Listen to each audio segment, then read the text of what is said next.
Бір ғана промптпен 5 түрлі камера қозғалысы. Бір ғана промптпен күндізді түнге айналдырасыз. Және бір ғана промптпен қозғалысты басқа кейіпкерге ауыстыра аласыз. Бұл Seedance 2.0. Және бүгін мен сіздерге осы модельдің 4 мықты мүмкіндігін көрсетемін. Менің есімім Диас және кино операторлық білім арқылы AI видеоның қыр-сырын ашатын боламыз. Кеттік. Бірінші мүмкіндігі ол бір промпттың ішінде, бір генерация ішінде 5 кадрға дейінгі ракурсты қолдана алу.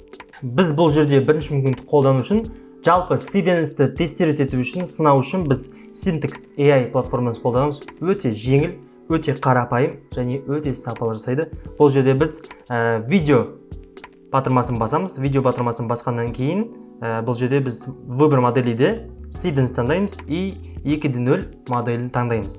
Бұл жерде біз сапасын таңдай аламыз, 1080p, 720p және режим таңдай аламыз. Fast тез жасайтын немесе Pro ең жоғарғы сапада жасайды. Форматын таңдай аламыз. Бізге 16:9 ең классикалық формат и видеоның ұзақтығын таңдай аламыз. Мысалы, мына жерде 15 максимум 15 секундқа дейін істейді, минимум 4 секунд істейді бұл жерде.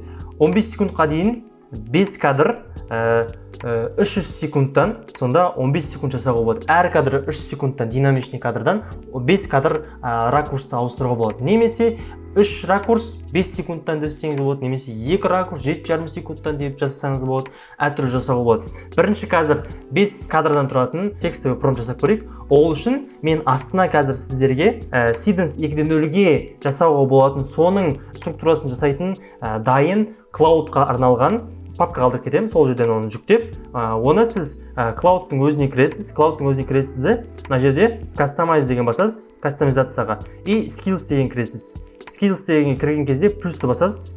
Өзіңіздің мысалы upload skill'ды басасыз, жаңағы жүктеген файлды. И осының астына prompt, video prompt builder дегенді басасыз. Мен астына қалдырып кетемін, соны жүктеп алсаңыз, сіз соны скиллді бұның үшін жүктейсіз, и сіз өзіңіздің сценарийін жазған кезде бұл сізге дайын, мықты видео промпт жасап береді. Менде уже бәрі жүктелген, міне видео промпт builder деп тұр. Бүкіл инструкциясы бәрі қалай жасау керек бәрі жазылған. Енді мен өзімнің промпт жазуыма көшемін.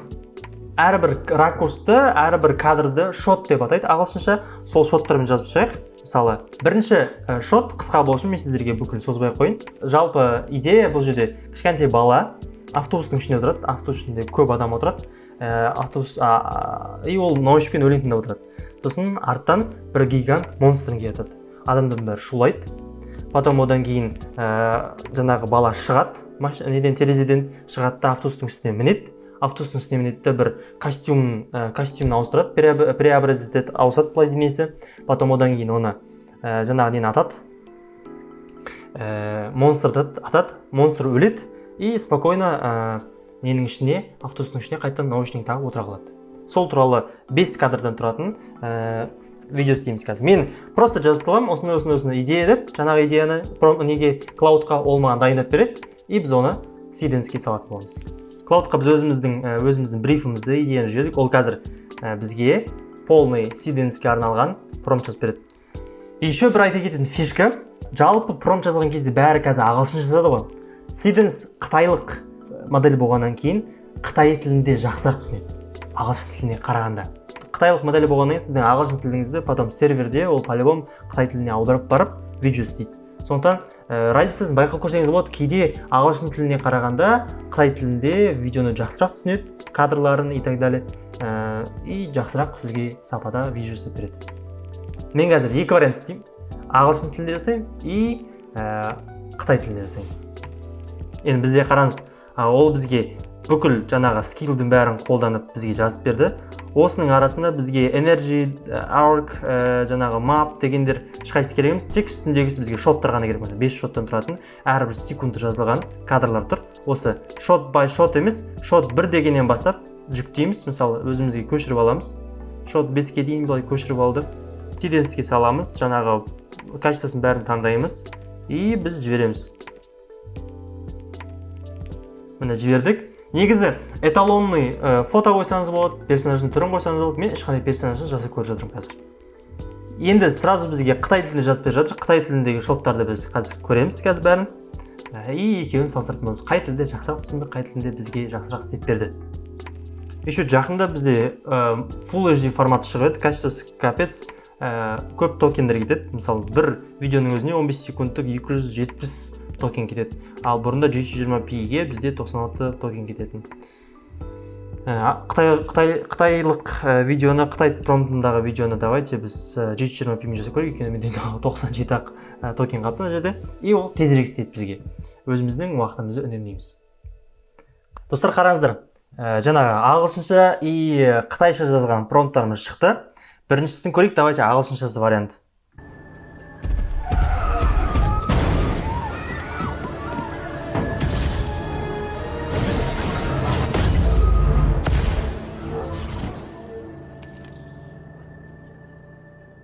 Бұл жерде енді мен на быструю руку дейді ғой. Тез-тез жаза салдым да. Примерно сценарий жаздым, ал басқа шоттардың движениесі, сценарий қалай жүрген детальдарын клаудқа жаңағы неге иіға тапсырдым. Егер движениялардың шығатын жерін, қозғалатынын, қалай шығатынын, қалай кіретінін бәрін точно жазса, бұл жерде кішкене жақсырақ шығады, ойымыздар. Бірақ оның өзінде де қараңызшы, мына жердегі әрбір файлстар бар, енді базар жоқ, мына жерде файлстар бар, терезенің айнасын ашпай шығып кетеді. Мына жерде кадрларда біртүрлі монстр біртүрлі шығады. Бірақ мына жердегі замедление қараңызшы, киношный замедление бар. Бүйтіп. Прям мощный замедление саған ғой, прям. Отлигі жақсы, прям удар жақсы сезілген. Давайте енді келесісін көрейік, мына жерде бізде.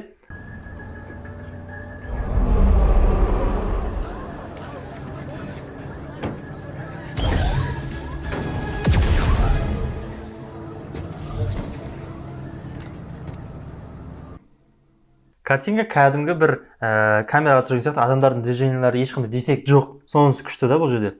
Енді бұл бізде бірінші мүмкіндігі.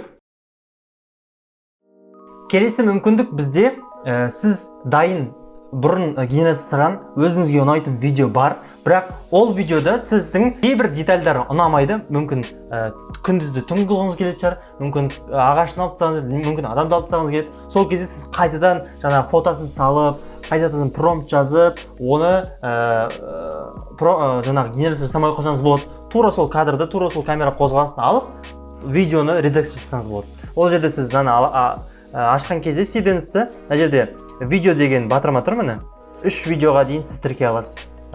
И 15 секундқа дейін өзінің разрешениесі бар, 720p деген разрешениесі, сол разрешениеде ғана, качествода ғана сапасымен сіз жүктей аласыз. Видеоны жүктейсіз, жүктеген кезде, мысалы сізде осындай бір видео бар, күндіз түсірілген, даланы, үйді түсірген видеоңыз, соны сіз түн қылғыңыз келеді.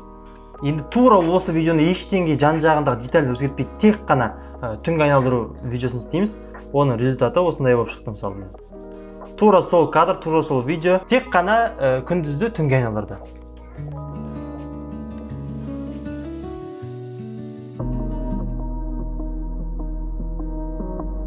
Мысалы, бір сцена бар, екі адам сөйлесіп тұрады, бірақ ол ұзақ сөйлеседі да, сіз оны 15 секундтық генерацияға сыйдыра алмайсыз. Сондықтан сөйлегенде бөлесіз. Бірінші мынаны сөйлейді, потом мынаны сөйлейді, потом мынаны сөйлейді деп бөлесіз. Содан кейін сіз бірінші генерация жасағаннан кейін ол жерде сіз локацияны қоясыз да, референс фотолармен істейсіз, ол референс фото локацияға қойасыз, адамды түрен қойасыз, сөйтіп жасап береді. Одан кейін сіз келесі жасаған кезде сізге қиын болады. Ол кейіпкер қозғалуы мүмкін, басқа жақта тұру мүмкін, жақын тұру мүмкін, алыс тұру мүмкін. И тура сондай движениені, тура сондай қозғалысты, тура сондай точканы сіз істей алмауыңыз мүмкін. Істеу үшін сіз жаңағы кадрдың скрин жасайсыз, қайттан фото генерациялайсыз, и оның заманашкасы өте көп. Одан сапада фотоның сапасы жаман болады, фотоның сапасы жаман болса, видеоның да сапасы жаман болады. Бұл жерде Seedens'тің бір решениесі бар. Сіз бірінші жасаған генерацияңызды бірінші 15 секунд тіркеп, сол видеоны тіркей саласыз 15 секундты, 15 секунд тіркегеннен кейін промпт жазасыз. Келесі осы кадрдан бастап жалғастырасын деп, мысалы, бір адам, мысалы, бірінші кейіпкердің крупнысын жалғастырасын, екінші кейіпкердің крупнысы бүйтіп жалғасады деп жазасыз. Жазған кезде ол сізге автоматически сол жердегі адамдардың түрлерін, локацияны бәрін учитывать етеді, анализ етеді, и әрқайсысы сізге кадрды, сол видеоны жалғастырып береді сізге. Сонда сізде ешқандай қиындықсыз, референссіз, қайта-қайта генерация жасаусыз, қайта-қайта түсіндірусіз, бір үздіксіз линиядағы видеоны істесеңіз болады. Менде мынандай нәтиже шықты. Бірінші видео менде мынандай.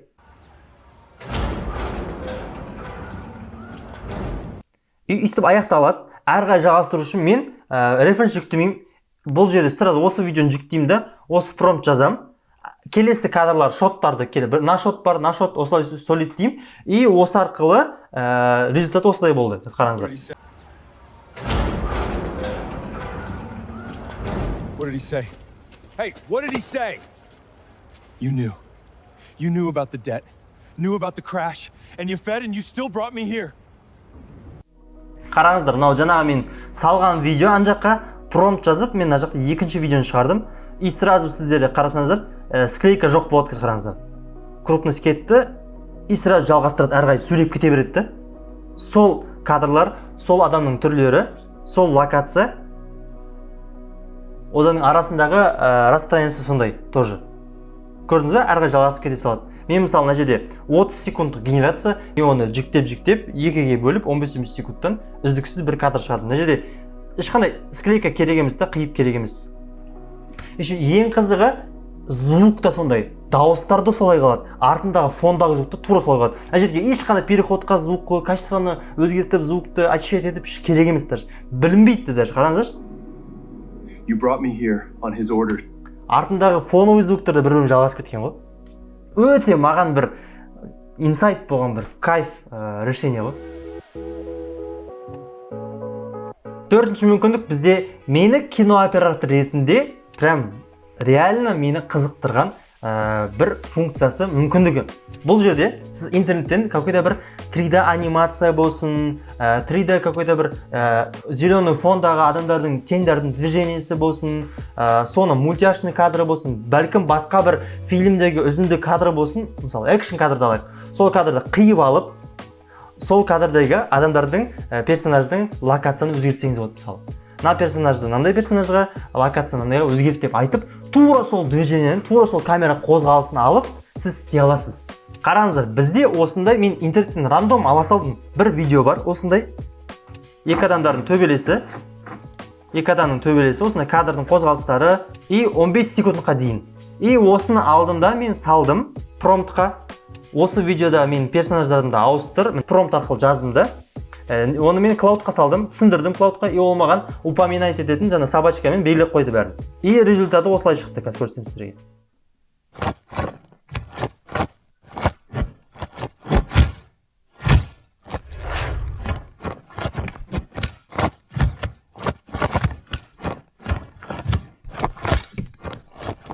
Прям мощно ғой, қараңыз, жестко. Прям камераның движениесі, адамдардың реакциясы, қолдарының движениесі барлығы реалистично көрінеді. Тура жаңағы мен қойған референс дегендей көрінеді. Енді келесі екінші вариант істеп көрдім мен. Екінші мынандай примерно вариант. Тура осыны қайтала дедім, бірақ нәтижесінде кішкене басқаша өзгеше yapsайды. Екі ер адамды қойдым осына, екі ер адам референсін қойдым, локацияны референс қойдым, қай жерде болатын, и осындай результат шықты, қараңыздар.